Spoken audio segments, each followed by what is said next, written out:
is lesson 17. Um, and what we are going to be doing before we get into the historical Jesus and all of the things, issues that are involved in that, we in the last class we were talking about his burial. We talked about his death, and we just want to continue that vein and look at the resurrection. And then we will go into the historical Jesus, and we will wrap up by summarizing some high points and some key issues that we discussed in the course. All right. Now, when it comes to the resurrection, one of the strongest arguments for the historicity, for the fact that Jesus is in fact an historical figure, we want to look at that later on, is his resurrection. But not only that, the resurrection rests on the fact, the truthfulness of the resurrection rests on the fact of the numerous appearances that Jesus had and made with his disciples, not just with his disciples, but with those to whom he appeared. Now, it is important because what it does, it verifies the fact that Jesus did in fact die, and that he did in fact, he did make the resurrection, and that appearing to these disciples and those who would later become believers is a testimony to the truthfulness of the resurrection. Here is something that we need to keep in mind, and hear me carefully. The empty tomb by itself did not lead automatically to faith in the resurrection of Jesus. What verified the resurrection of Jesus is the appearances that he made.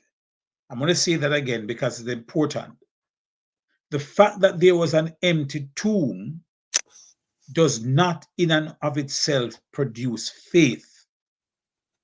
It is what occurred after the resurrection, after the empty tomb, that is going to verify the the um the truthfulness of the resurrection. Let me show you something. Look at Luke chapter 24. All right, Luke chapter 24, and let us look at verses 21 to 24. And I want to show you something here, that the empty tomb is not necessarily would not necessarily produce faith. Luke 24, verse what? Verse 21 to 24. All right. But when we were hoping that it was he who was going to redeem Israel indeed, besides all this, it is the third day since these things happened. But also some women among us amazed us when they were at the tomb early in the morning and did not find his body. They came saying that they had also seen a vision of angels who said that he was alive. Some of those were with us went to the tomb and found it just exactly as the woman also had said, but him they did not see. Now, here is the point, and I'm going to look for another passage. Here is the point. These people were told by Mary and the others that yes, the tomb is empty. Good. Yep. They went and they saw the tomb empty themselves. But they, in this conversation, are still doubting and saying, we thought that he would come and redeem Israel. They still had their doubts. Mm-hmm. Okay? It was only when Jesus appeared to them and told them and reminded them of what the prophet said that they then said, didn't our hearts burn within us, when he Mm-hmm. spoke the scriptures to us? So you see, even though they were aware, even though they saw for themselves the empty tomb, that did not necessarily remove their doubts, because they were still having doubts. Look at John chapter 20. All right, John chapter 20 and verse number 30. Not 30, rather 13. John 20 and verse 13. 20, verse 13. All right. And it Mhm. says, and they said to her, Woman, why are you weeping? She said to them, Because they have taken away my Lord, and I do not know where they have laid him. And when she had said this, she turned around and saw Jesus standing there, and did not know that it was Jesus. Okay, she came and she saw the empty tomb. She didn't say, oh, gracious, oh, lovely, praise God, he is risen, he is alive. What did she say to the angels? They They've have taken taken. away the body and I don't know where he is. It did not necessarily produce the faith that it was meant to produce in these people. So it was primarily the weakness of the resurrected Jesus that led the disciples' faith to trust in the resurrected Lord. So it is not only, and I'm going to use Thomas as the example. When Thomas reached for his side and his hands, it was then that he said, "My Lord and my God." Yes, sir. So the what I'm saying is the appearances of Jesus was not only a verification of the apostles' belief, but it was going to show that, look here, Jesus Christ is alive, and it is going to change their whole attitude, their whole outlook from here on in. So what I want us to look at now is to look at about 6 or 7 of the appearances that Jesus made to his disciples, to those who believed in him, and see how it is going to revolutionize their attitude towards Jesus Christ and his resurrection. All right? Now, here is the thing. The first appearance, the first resurrection appearance of Jesus was made to women, Mary Magdalene. right? Mary Magdalene, not the man, not the men, but to the woman. Now, look at Mark chapter 16 and verse number 9. Mark 16 and verse 9. Yeah, because he says it right in John 2, right there. Yeah, We were right. just doing. That we just read. Yeah, Mark Mark 6, 16. yeah, verse 9.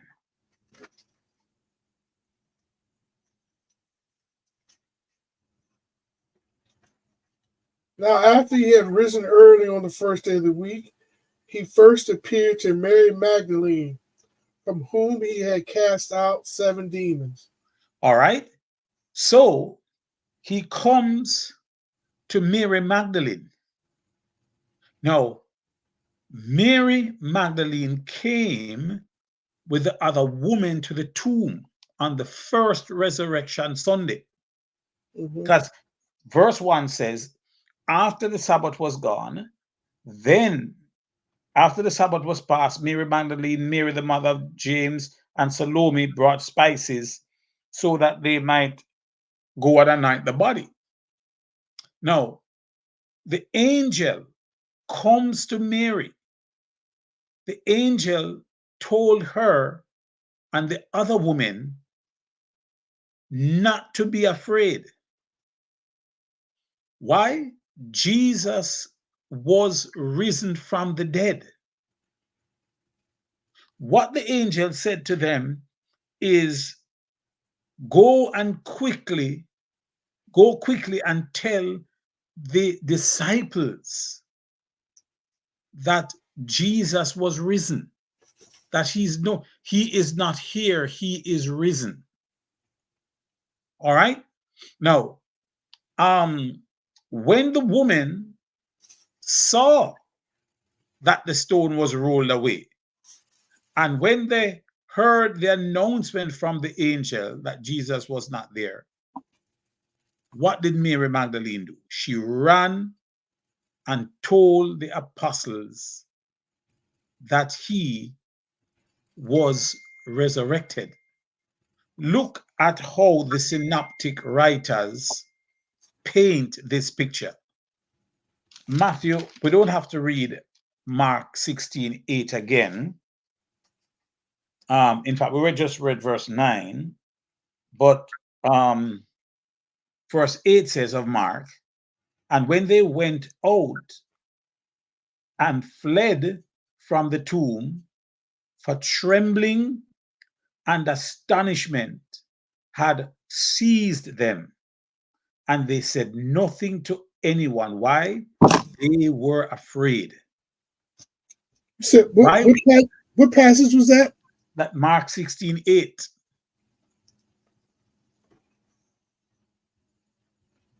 Mark Okay. 16:8. Uh-huh. All right. The idea is that they were amazed and they were afraid. Okay. Now, look at Matthew 28 and verse number 8. Matthew 28 and verse um 8. And they left the tomb quickly with fear and great joy and ran to report it to his disciples. Okay. No, he's not here. He is risen. There, there are two responses. One, amazement. It was a wow moment for them, but it was also a fearful moment for them. I can imagine the fearful moment would come. Well, what are we going to tell the Roman government? What is going to happen? You see, they are now fearing the unknown. Look at how Luke puts it. Luke 24. Okay, Luke 24, and the verse is verses 8 to 10 of Luke 24.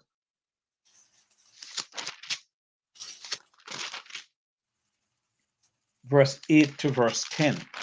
And they remembered his words and returned from the tomb and reported all these things to the 11 and to all the rest. Now they were Mary Magdalene and Joanna, and Mary the mother of James. Also the other woman with them were telling these things to the apostles. But these words appeared to them as nonsense, and they would not believe them. All right. Okay. All right. Look at Peter's response. Verse 12. Yeah, Peter got up and he ran to the tomb, stooping and looking in. And he saw the linen wrapping only. And he went away to his home, marveling at what had happened. Okay. No. You know what? So you see the response in the first um situation. So Okay, we're going to go to how John puts it.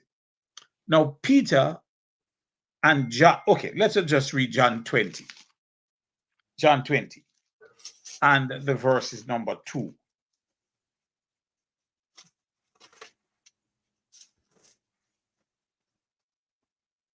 So she ran and came to Simon Peter and to the other disciples whom Jesus loved, and he said to them, they have taken away the Lord out of the tomb, and we do not know where they have laid him. All So right, 1 minute. Peter, Go on, go on, go on. so Peter and the other disciples went forth, and they were going to the tomb. All right. Here is the point now. Um, I want to say something here. Um, both of them were running together, but look at love. Both of them were running toward the tomb together, but the other disciple outran Peter and reached the tomb first. That is John the Beloved. Now, when you put all of these together, here is what happens. Mary, Mary Magdalene, Joanna, and Salome are going to the tomb to anoint the body of Jesus. When they go, they notice that the stone was rolled away. When they look inside, the tomb is empty. There's an angel that says to them, why are you seeking the living among the dead? He is not here, he is risen. See where his body laid. Now, you see, and here is why I think, in a sense, we're being unfair to Thomas. They saw the evidence, and rather than having a positive attitude towards them, they were amazed and afraid. So are they any different? Well, Thomas doubted, but they now are doubting. Okay, Yeah, even though the evidence is right before them. Now watch this. So the angel tells them that what they do, they run back to the disciples, as the angel told them to do, run back to the 11 and said, look here, they have taken away the Lord, and we don't know where he is. That we don't know where they've taken the body. The disciples were, you must be crazy. That cannot happen. How could that be? So John and Peter decides to run to the tomb to verify the information. all Now, right. I got a question. mhm, Then how do we reconcile Matthew 28, uh, verse uh, verse 9, yeah, read it. 8, 9? And they left the tomb quickly in fear and great joy and ran to report to his disciples. And behold, Jesus met them and greeted them, and they came up and took hold of his feet and worshiped him. Then Jesus said to them, do not be afraid. Go and take word to my brethren to leave for Galilee, and they will see me. Okay. All right. So I see when I first started reading this, I thought that, behold, Jesus met them and greeted them. That's the appearance that he did, and Mhm, they fell down and worshiped him. And yeah, then the continuation is, you go tell the disciples. right. Okay. Yeah. So Okay. you see, so when you read the synoptics, then you get a complete picture. Yeah. All right. But I come back to what Luke records in Luke 24, where Jesus says to them, oh, foolish and slow to believe. Yeah. Didn't the prophets prophesy that he would die? He would be crucified in the hands of wicked men, died, and on the third day be buried? How could you Yeah. not remember that? But you see, Yeah. here is the point. They, in their moment of crisis, and this is what happens to us sometimes. in our moment of crisis, we forget Mm, what we must remember. mm, And that is what they did. They mm, forgot. If they had remembered, they would not have been afraid. They would not have been amazed. They would not have been fearful. But they forgot what they needed to remember. mm. Okay? So that's the first appearance. Now, here is the second appearance, and we're going to see how this is going to have an impact on when we look at the historical Jesus. This same thing here. Okay? Remember when we were discussing the different responses to the resurrection, we said there was a hallucination theory. Right. Now we're going to look and show how these appearances are going to destroy that theory. That's one.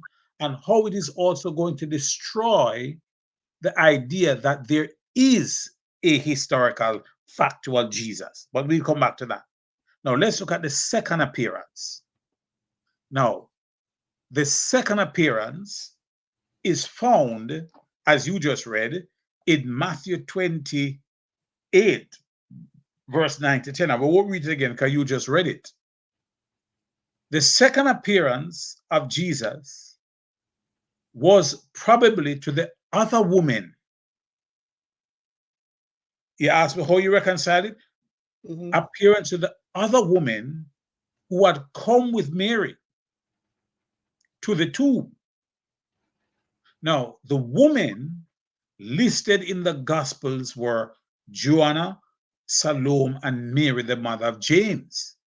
And we see that listed in Mark 16:1 and Luke 24:10, which we read.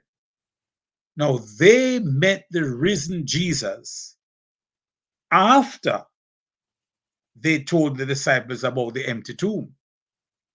So, how do you reconcile it? Yes, it's the woman, but which set of women? Mm-hmm.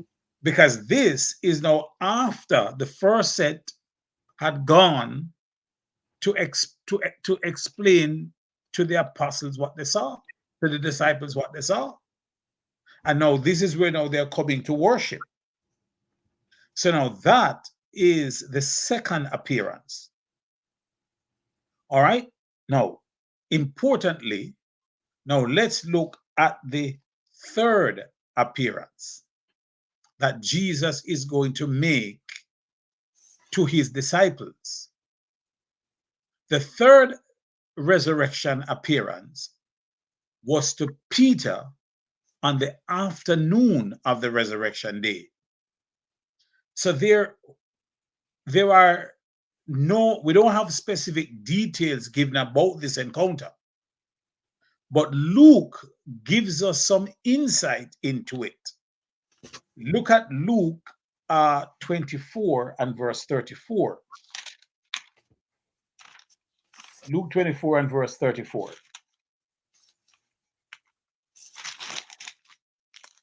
All right. Luke 24. 24 verse 34. I got it. Just write it down. All right. Saying, Lord was really risen and has appeared to Michael, Simon. read from verse 33. Okay. And they got up that very hour and returned to Jerusalem and found gathered together the 11 and those who were with them, saying, the Lord has really risen and has appeared to Simon. They began to relate their experiences on the road and how he was recognized by them in the breaking of bread. Okay, so here is the point now. you know, the, we don't have details about this, but how do we know that Jesus is for real? That the resurrection is for real? Jesus comes and eats with them. So we don't know much about the appearance to Peter, but Luke tells us that after the two disciples on the road to Emmaus had seen the risen Jesus, Mm-hmm. they went back to Jerusalem and told them that, no, sorry, that's the third resurrection. Um, That's what yes, we're on. yeah, sorry. So they went back and told him that he appeared to Simon.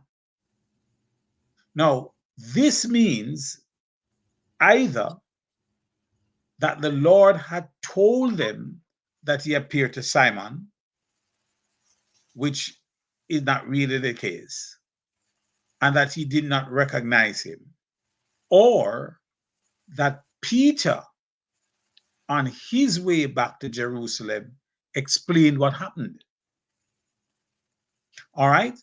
Now, Paul confirms this. Look at 1 Corinthians 15 and verse 5. 1 Corinthians 15 and verse 5. Okay. It says, and he appeared to Peter, then to the 12. Mm-hmm. All right? So the third appearance was to Peter. Okay? Now, Mm-hmm. here is the fourth appearance. The fourth appearance, resurrection appearance, was to the two disciples on the Emmaus Road. This is the fourth appearance. Mm-hmm. Now, they did not initially, I tell you, I love this story. I mean, I really do love this story, because it says a whole lot. All right. And I just love the dialogue and what is happening here. And bear with me to look at my one of my favorite resurrection stories. Okay. You want All Luke or right. which one you want? Luke 24. So let's look starting now at verse number 13.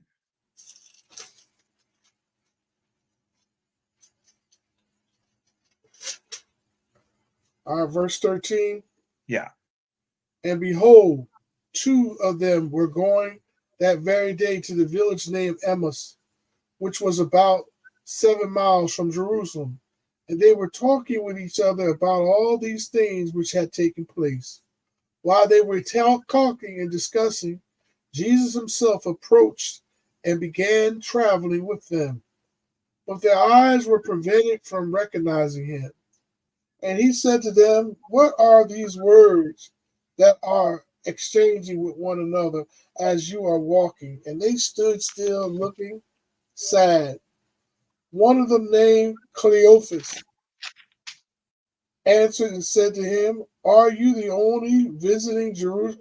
Are you are you the only one visiting Jerusalem and unaware of these things which has happened here these days? And he said unto them, what things? And they said to him, the things about Jesus the Nazarene, who was a prophet, mighty in deed and in word and in the sight of God and all the people, how the chief priests and our rulers delivered him to be sentenced to death and crucified him. But when we were hoping that he was going to redeem Israel indeed. Besides all this, it is the third day since these things happened. All right, stop there, stop there, stop there, stop there. Yes, indeed. Why I Yeah. like this is okay, they're talking, and of course, this is the breaking news of the day. And they're talking and they're sad. And Jesus comes to them and says, what are you talking about? And their response I like. They said to Jesus, well, what is wrong with you, man? You just coming here? How can you be in Jerusalem and don't know what has happened in these past days? You're naive. Yeah, how can you be so naive? You don't, I mean, this, everybody in Jerusalem knows it. How comes you don't know it? Mm. And then Jesus says to them, what things? In other words, here's a sermon idea. They're talking about Jesus. Well, men and women today are talking about Jesus. And Jesus is asking the question, what things are they talking about me? What are they saying about me? What things? Okay, and you can go it down the road. What are they saying? What things are they saying about the church, about the grace of God, about how a person becomes a Christian, about what things are they talking about? And so what the ladies did, that's a sermon. What the ladies did now is to say, look here. Well, if you don't know, let me tell you. Here is a man who came and we believed in him. We Yeah, trusted him. the disciples, the brother, not the ladies, the brother. Yeah, the brothers. Yeah, the brothers. Sorry, the brothers, right? Hmm. We believed in him. We trusted him because he was the one who should come and redeem Israel. Well, what do you mean by redeem Israel? Because he wasn't coming to start no earthly kingdom. They No. still had that concept. Mm. And Jesus, so when they were talking about okay, he's big. Here is what, look at what they said. And this is why I like the story. When Jesus says to them, what things? And they said to him, listen to what they said. Concerning Jesus of Nazareth, a man who was a prophet, mighty indeed, and word before God and all the people, and and how our chief priests and rulers delivered him up to the up to be condemned to death and crucified him. But we had hoped that he was the one to redeem Israel. Yes, and besides all this, it is now the third day since these things happened. Now, just step down to verse um 25, and I want to see if you can pick up the difference here. And he said to them, um O foolish men, and slow heart to believe in all that the prophets have spoken. Was it not necessary for the Christ to suffer these things and to enter into his glory? no, here is the point. They remember, they're talking scripture, because they're quoting what happened. One of the things that they did not mention was that the prophets had said he would rise again. They forgot that part altogether. So Jesus had to remind them that the prophets also said that he was going to be resurrected. Now, you see, these two disciples heard of the risen Jesus. They expounded the Old Testament. They explained, they knew what the Old Testament was saying about the suffering Messiah, but they forgot to mention or to remember. But the prophets also said he was going to be resurrected. You see, Mhm. um, Mhm. when Jesus appeared to them, um, they did not, even though they could see the empty tomb, they did not believe. Now, No. Luke records it in 24 here. Now, look at Mark 16, verse 12 to 13. Mark 16, 12 to 13.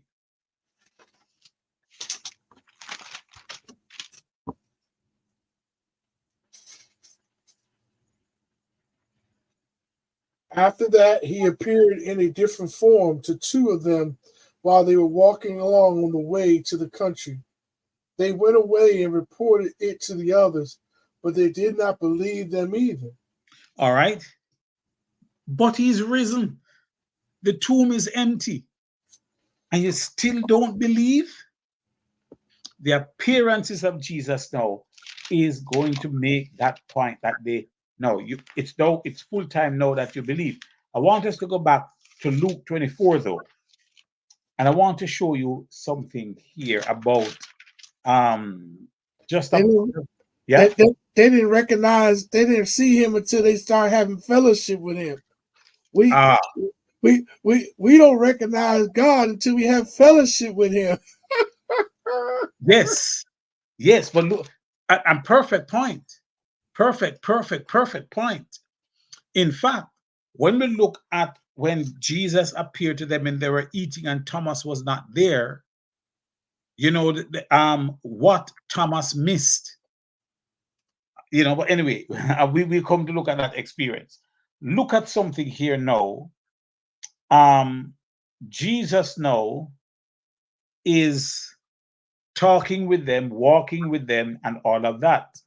And where verse 27 says, at the beginning of Moses and all the prophets, he interpreted to them in all the scriptures the things concerning himself.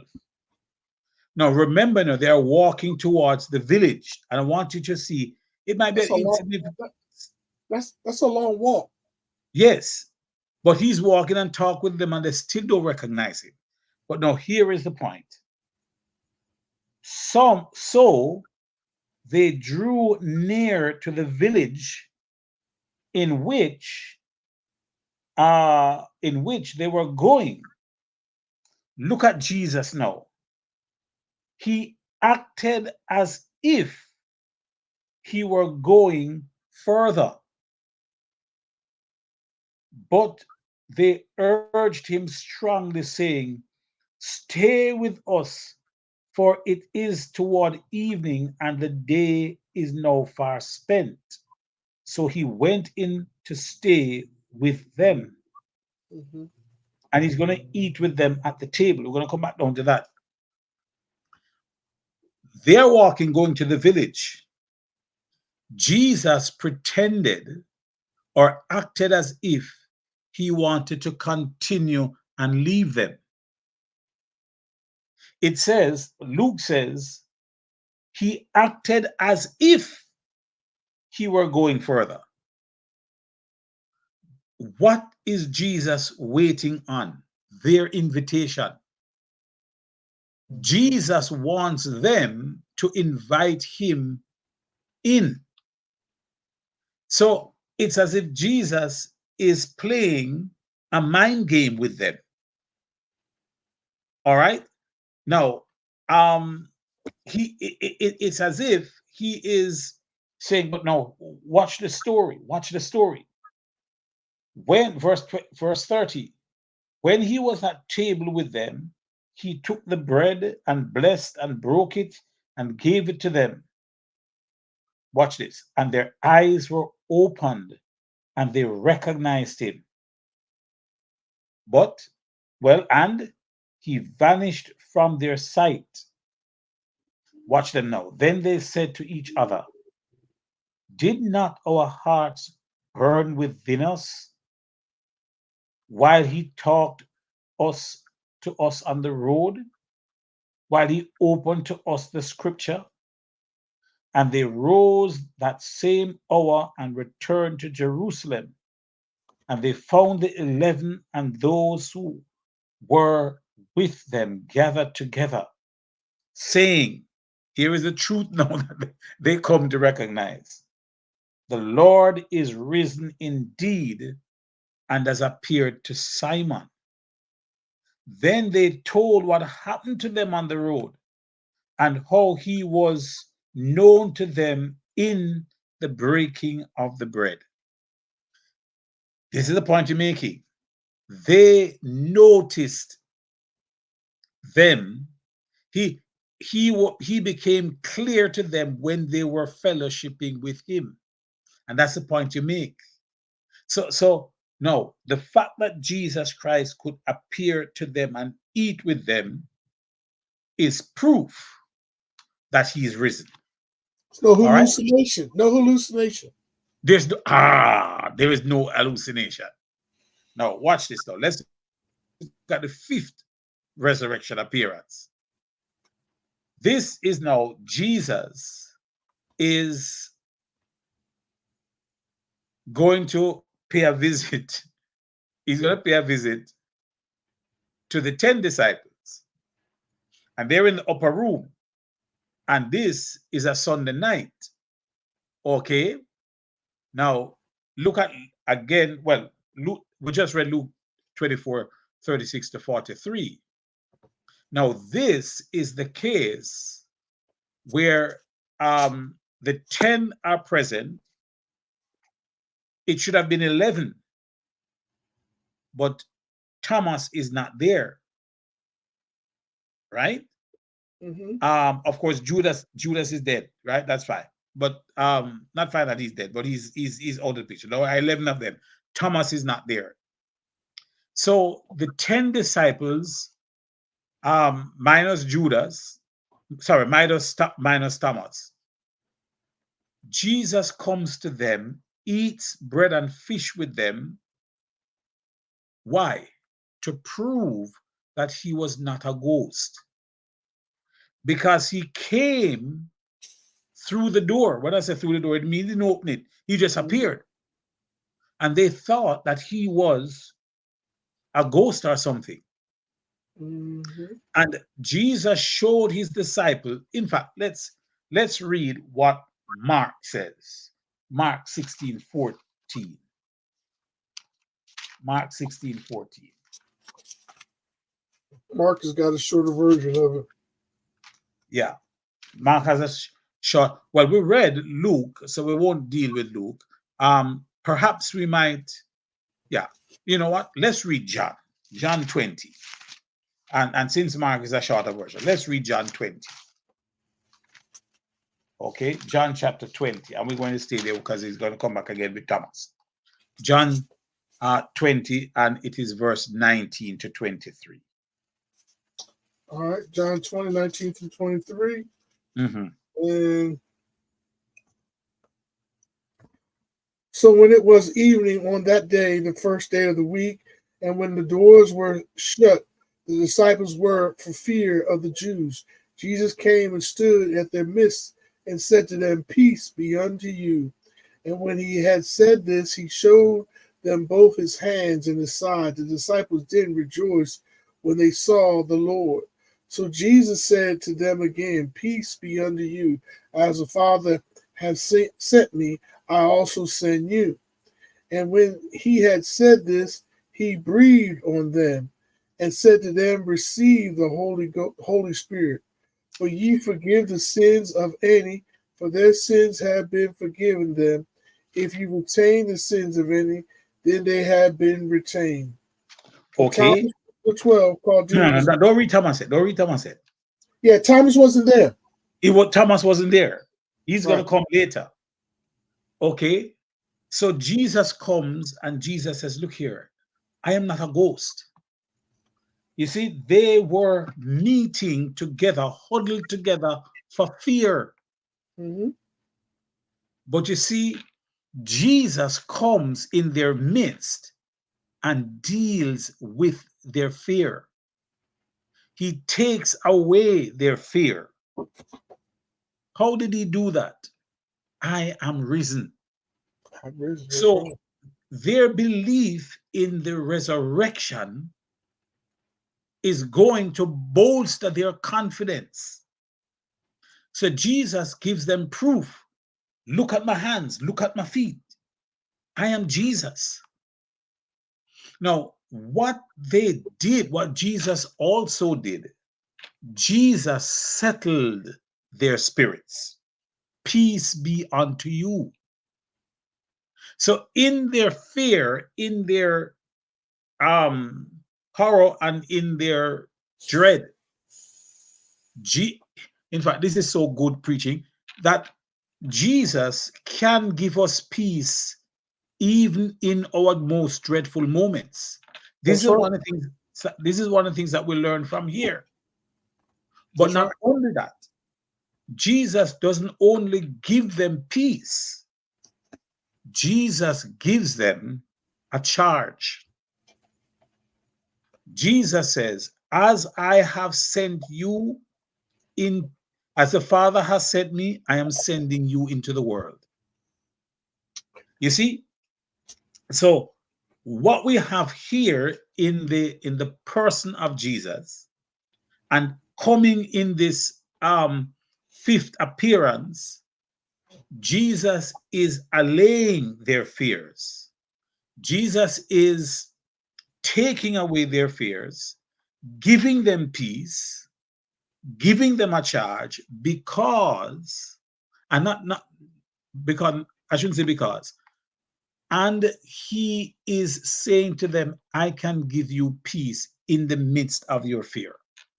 And you see how they were huddled together. All right. Yeah. So um Jesus in this case shows the marks of the crucifixion. And what did they do? They saw his glorified body. He was not a ghost. And they were shocked. They were amazed. So that is the fifth appearance. All right. Now, let us look at the sixth appearance. And that's why I was asking you not to leave John. In the sixth appearance, Jesus comes again on a Sunday evening. Um, now, For Thomas. Thomas, right? Hmm. Verse 24 down to verse 29.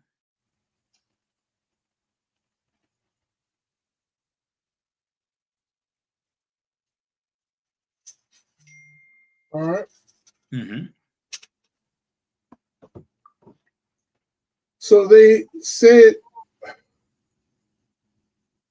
Now, said, Thomas.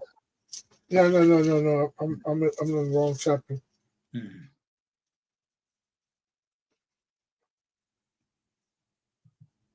But Thomas, one of the 12, called Didymus, was not with them when Jesus came. So the other disciples,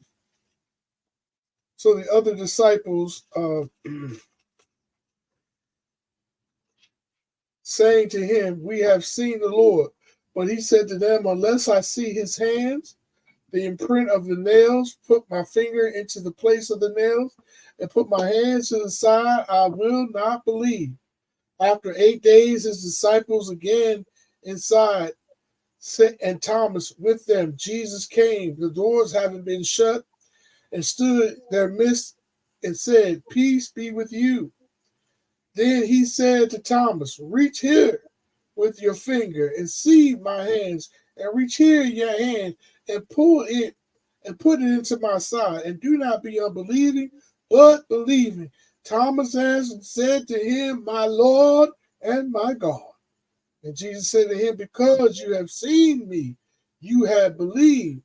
Blessed are they that did not see and yet believe." Woo! Thank you, Lord. Thank you. You see? No, here's it. No. So, no, all 11 are there. Thomas, Jesus comes and Jesus goes directly to Thomas. Yeah. And he quotes verbatim what Thomas said And to prove that so he's he hard knew. enough. Hmm. So he knew what Thomas said. Hmm. Now, okay, watch this. He told Thomas to touch his resurrected body at the place in which he was wounded. Right. Right. The text, here's something. The text does not say that Thomas did it. No, he didn't have to. He didn't All have right. to. He didn't have to because he had the revelation that Thomas got from Jesus. That was enough. Um Ah, that Thomas didn't need to touch the body. He looked and he saw it. That was sufficient for him. Yeah. And the fact that he verbatimly said it back the same way Thomas said to him. See, Jesus, so we can pull this out. What do we do when Jesus challenges us? Mm-hmm. When he challenges us, we talked about that tonight. What do we do when we get challenged? Life challenges. Do we accept the challenge, or do we what do we do? Do we back down? Thomas, he got that thing right quick. My Lord and my God. That's the distinction too. Yeah, but you see, doesn't that suggest that Thomas had faith? Oh yeah, and Jesus proclaimed it. Jesus said, Thomas, it's good that you believe because you see, you understand.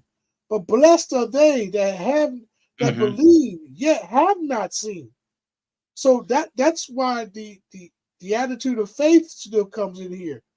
Um, And when he saw it, all that he could say is, my Lord and my my God. God. All right. No, so that's the sixth appearance. Now let us look Right. at this. Go ahead. Yeah, now let's look now at the seventh appearance. In this case, the disciples are by the Sea of Galilee. That's what John tells us. We won't read it, it's long. John 21, verse 1 to 23. We'll need to go on to some other things. Now, on this occasion, Jesus provides a miraculous catch of fish for the disciples, prepared breakfast for them, and had a private conversation with Peter.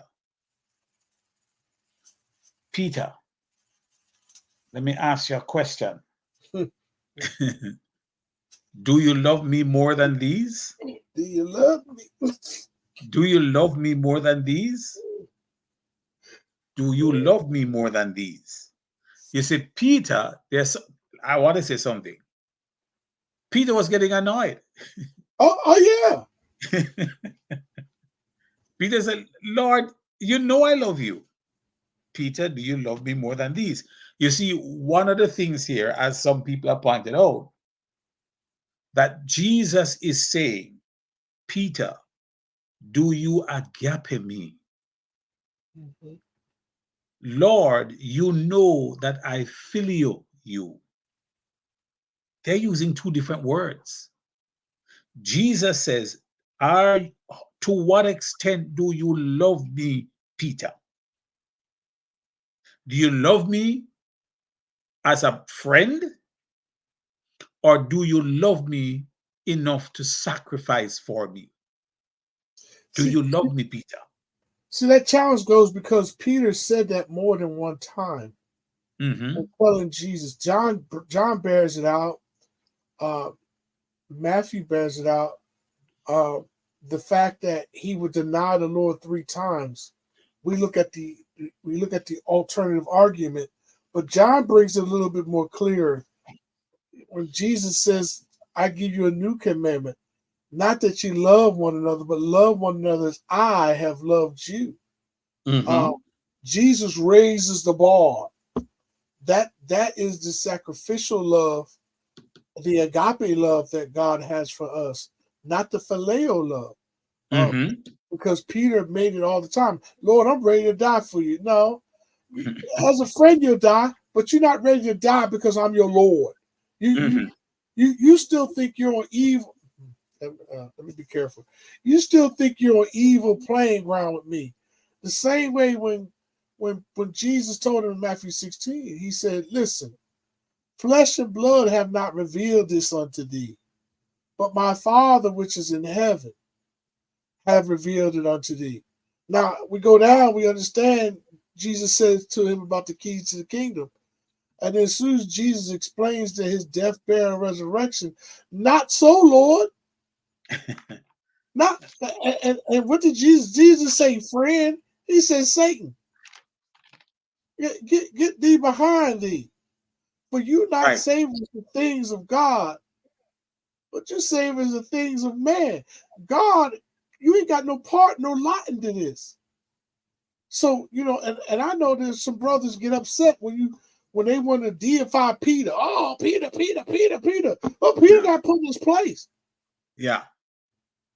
Well, I mean, I know the Catholics did deify Peter, but I mean, Peter doesn't, because what Jesus says to Peter, to the disciples, to Peter, he says to the disciples that whatever sins you forgive, they'll be forgiven. Whatever you bind, and all that Jesus is saying, whatever has already been bound, when you forgive, it would have been forgiven because it was already done in heaven. That's right. All right. Now let's look at the eighth resurrection appearance, and this It's about is 500 about. brother. Hmm? 500 brother. Yeah, this is about AD 56, and it's found in First Corinthians 15:6. Then he appeared to more than 500 brothers at one time, most of whom are still alive, though some have fallen asleep. All right. Now, the ninth appearance To Paul. is the appearance to Paul in verse 7 of First Corinthians. Paul says, last of all, uh, as to one, then he appeared to James. Well, last of all, as to one ultimate untimely born, he appeared also to me. So these are the and he appears, of course, to James and the brothers at verse 7. Um, and so that is those are the So, so are there 10 appearances or 9? there are 10, because in fact we could say that there's more than 10, because number one, he appeared to Paul on the Damascus road. He appeared to Peter. He saw, rather, not Peter, Stephen. Stephen saw him sitting at the right hand, standing on the right hand of God. But I want to put these down, um, because they are with the resurrection, you know. Yeah, they're Um, profound. They're profound. yeah, because Paul is using this to argue that there is going to be a resurrection. Right. And the importance with Paul is without Jesus appearing to Paul, Paul couldn't be an apostle. Paul Exactly. couldn't be an And when apostle. Paul is arguing for his apostleship, in fact, he does that in Corinthians 9. He says, "Have I not seen the Lord?" Right. All right. Now, here is something now. In an attempt to deny the resurrection, there are certain theories that have been advanced. Um, and we're going to look at these same theories when we come to look at the historical Jesus. One of the theory is that the disciples were hallucinating. But here's what we need to understand about hallucinations. Hallucinations is something that is privately done, private to one person. Are you going to tell me that the 500 people that Jesus appeared to, who some of them who were still alive, that all of them were hallucinating? You want to tell me that Thomas was hallucinating? So that idea about the hallucination, Jesus is appearing to several persons at different times and at different places. So it is not hallucination, it's for real. Right. There's another theory that says it is the impersonation view. And what this view is saying is that somebody else is impersonating Jesus. But the apostles knew him. And the apostles recognized that he was who he said he was. He was for real. So don't come and tell me that he is impersonating anybody. No. Okay. I'll just look at these things. One of the things that Peter, in fact, we're going to read some of these texts. One of the things that Peter continues to argue is that from the day of Pentecost onward, Peter argues that the resurrection of Jesus is proof that he is in fact the Jesus of Nazareth. What does Peter say? Peter says, this same Jesus whom you have crucified, God has raised him from the dead. That same Jesus. So on the day of Pentecost, Peter quotes Psalm 16, 8 to 11 to prove the resurrection of Jesus. And Peter keeps repeating the truthfulness of the resurrection in passages like Acts chapter 2, verse 29 to 32. He does it in chapter 3, verse 15, when he's healing the man at Gate Beautiful. That is Acts 3, 15 and 26. He does that when he is confronting the Sanhedrin in Acts 4, verse 2 and verse 10. He does it again in Acts chapter 5 and verse 30.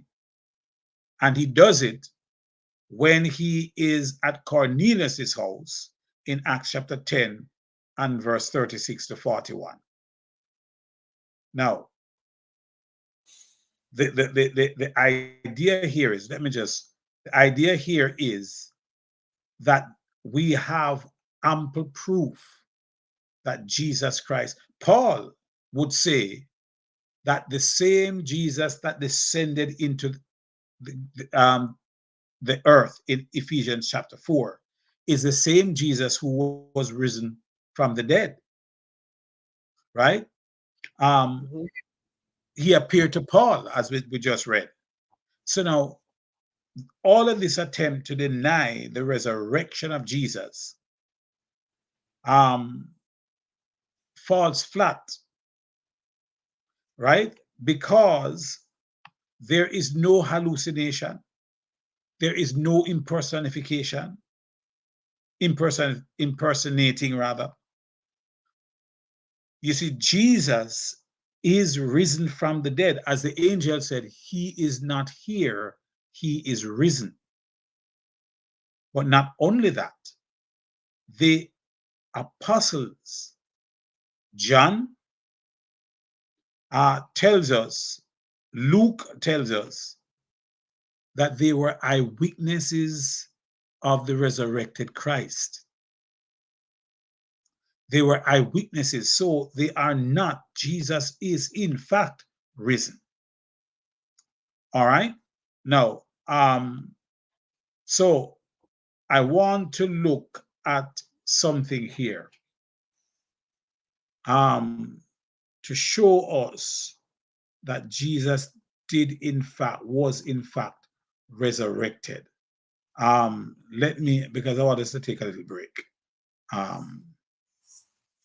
All right. Now, how do we know that Jesus Christ is resurrected? And I'm going to give you some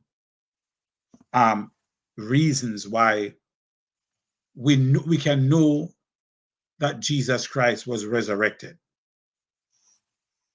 The first one is based on these appearances. The first one is the multiple attestations. That is, the multiple appearances to the disciples, to all of the appearances to Mary, to the disciples, to the people walking on Emmaus Road, to the 500, to Paul. These multiple appearances show that Jesus Christ was resurrected. What it shows is that these accounts are inspired, they are inerrant, they are scriptural, and they are true. So that is one um, reason why we know that Jesus was resurrected. The other reason we know why Jesus was resurrected is what is called the dissimilarity. And what this is saying is that even though each synoptic writer would leave out certain details about the resurrection, they are consistent in the fact that he was resurrected. They might differ sometimes because of the audience and the reason for which they are writing. But in the main, they captured the essence of the resurrection. Okay, the woman, Paul, Saul, the disciples, all of them uh, points to the same thing, that though they're different, the content is not dissimilar. Here is point number 3, and this is the last point. Point number 3, there is what we call the coherence. And we're going to look at this again when we come to look at the historical Jesus. There is the coherence. And what this means is that these witnesses, independent of each other, establish the facts pointing to the resurrection.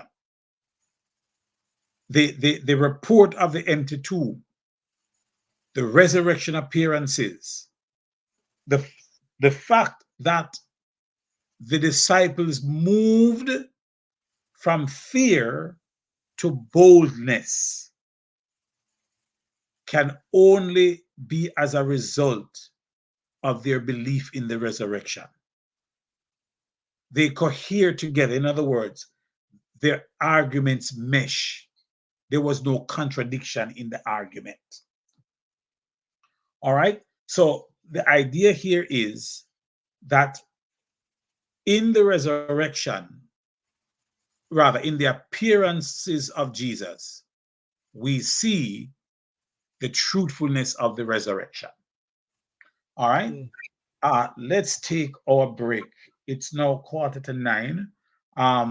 Let's Quick, um quick comment. yes. I like how you did not use the chief priests, the argument of the Roman soldiers, uh, anything of unbelief. You used what the Bible talked about is putting it back on those that truly believe in Jesus. Mm-hmm. All the other doubters would like to run to, well, if the Syrian soldiers fell asleep, Mm-hmm. that's why the body got stolen. Somebody paid a bribe to lie, to foretell Jesus. None of that you use to prove. That's why the appearances are so important as Yeah. well. The Mm-hmm. appearances established a underlining theme: the faithful, the meek shall inherit the earth, and those that are peacemakers shall see God. There's some simulation in that. Yeah. And you see, the idea is that Jesus did not appear to his detractors. That's right. He That's appeared right. to his believers. To his All right. believers. So let's take a break. Can we let's come back at about